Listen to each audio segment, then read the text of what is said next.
Hi, friends. It is Rabbi Greg with our sermon for the first parsha in the book of Numbers, which is called Bamidbar. And really, we're going to be talking about Bamidbar, wilderness, and Numbers. Years before I considered rabbinical school, my friend Rachel Tash asked me my favorite book of the Torah. I said, well, I'm not sure, but it's certainly not Numbers. Really? She said. Wandering in the desert, it's my favorite. Well, honestly, I had no idea what she was talking about. I then only looked at the first chapter, which is filled with a bunch of names and numbers. Elizur, son of Shidur, counted 46,500 men over 20 in the tribe of Reuben, except that would have been spread out over about 6 verses. Well, boring, I thought. Who wants to read about numbers? I later learned that the English names of the books of the Torah are from the Greek and Latin translations. The Hebrew name is different. It is Bamidbar, in the wilderness. Ah, so that is what Rachel Tash was talking about. Well, which is more interesting, numbers or wilderness? Well, to look into our popular culture, for numbers, I found two TV shows, an early 2000s crime drama that ran for seasons, and a Korean show about an accounting firm and a high schooler that ran for one season in 2023. Now, for Wilderness, we have a 2023 British psychological thriller about a wife plotting revenge against an unfaithful husband. Plus, there are legions of documentaries, movies, and reality shows that highlight nature or people trapped in the wild who need to find a way to survive. And some of them are naked and afraid. Well, please feel free to vote in the chat or in the comments below this video whether you think Numbers or In the Wilderness is a more interesting title for this book. Here in Colorado, many of us love the outdoors, but wilderness goes a long way beyond just being in nature. In fact, wilderness is defined as an area untouched by humans. The more human contact with an area, the less it is true wilderness. In Bamidbar, we see the growth and maturation of the Israelites from a people with a slave mentality, afraid of their own shadows, into a people ready to become a nation.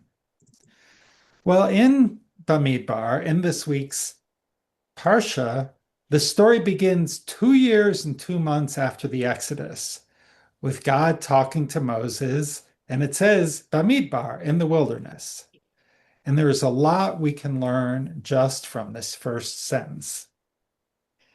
Yesterday, in the Institute of Jewish Spirituality's daily sit, Rabbi Dorothy Richman shared a midrash that teaches that Torah was given with fire, with water, and with wilderness.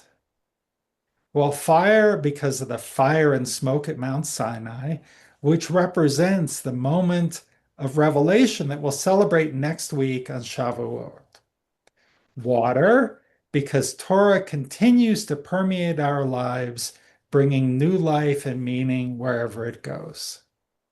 But why wilderness? Rabbi Avital Hochstein from Hadar suggests that we can learn Torah from the mundane travels of everyday living. There's a lot of things I love about Rabbi Hochstein's interpretation. But here are 3 reasons that I see why Torah was given in the wilderness. Reason number 1, Torah does not belong to anyone. In fact, it belongs to everyone. The sages say that Torah could not be given in a particular land because the residents of that land would claim exclusive ownership. Moreover, the sages explicitly include the Israelites. If we were given the Torah once we reach the promised land, we would have claimed too much dominion over the Torah's lessons, which are for everyone. And this kind of reminds me of why they created Washington, D.C. to be the capital of the United States. They didn't want any one state to have the capital. The capital was for everyone. Okay, well, the second reason why the Torah was given in the wilderness is that the boundaries of the wilderness are undefined, just as the boundaries of the Torah are undefined. Where does the untouched wilderness really end? If one person sees it one time, is it still the wilderness? When does it become the wild, nature, a park? We can gain benefits from being in any of these, even if it is not pure wilderness.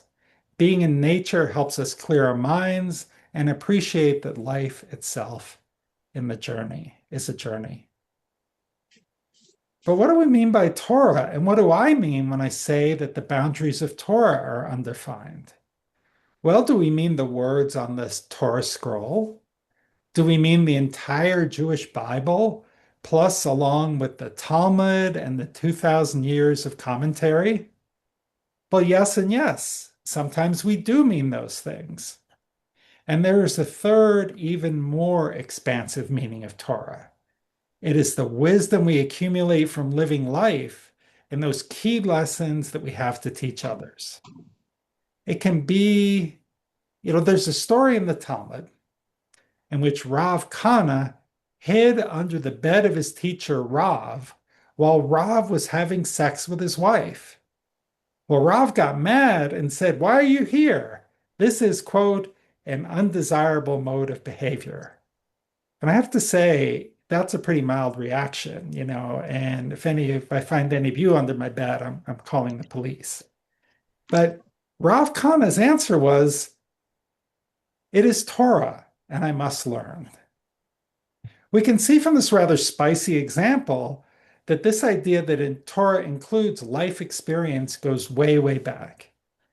And believe me, this is not the only weird and inappropriate boundary violation that famous rabbis went to learn from their teachers.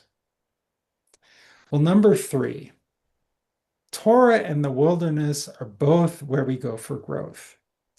As the spiritual teacher Marianne Williamson said, there is no growth in the comfort zone, and there is no comfort in the growth zone. While bondage and slavery in Egypt were not in any way pleasant, at least it was familiar. And again, we see in Bamidbar, in the book of Numbers, the Israelites complaining and saying to Moses, "Why did you take us out of Egypt only to have us die in the desert?" We needed to grow as a people in every way, and the crucible of 40 years in the wilderness is what they needed to make it happen. As we read about their struggles, Bamidbar, in the book of the wilderness, we can gain valuable lessons for our own growth. For example, in 3 weeks, we'll read the story of the spies and see the terrible price we pay when we see ourselves as grasshoppers compared to others. If we don't think we are capable of meeting a challenge because of low self-esteem, we are defeated before we even start. On the flip side, we can read the inspiring story of the daughters of Zelophehad. Mala and her sisters had the chutzpah to challenge a patriarchal society to successfully claim their inheritance that would have gone to others since their father had no sons. From just these 2 stories, we can see the Torah is teaching us to believe in ourselves and to advocate for ourselves. The first story takes place at the beginning of our time in the wilderness, and the second takes place towards the end, after our experience has helped us grow into more confident people. May we embrace our opportunities to wander in the wilderness and gather the wisdom that challenge has to offer us.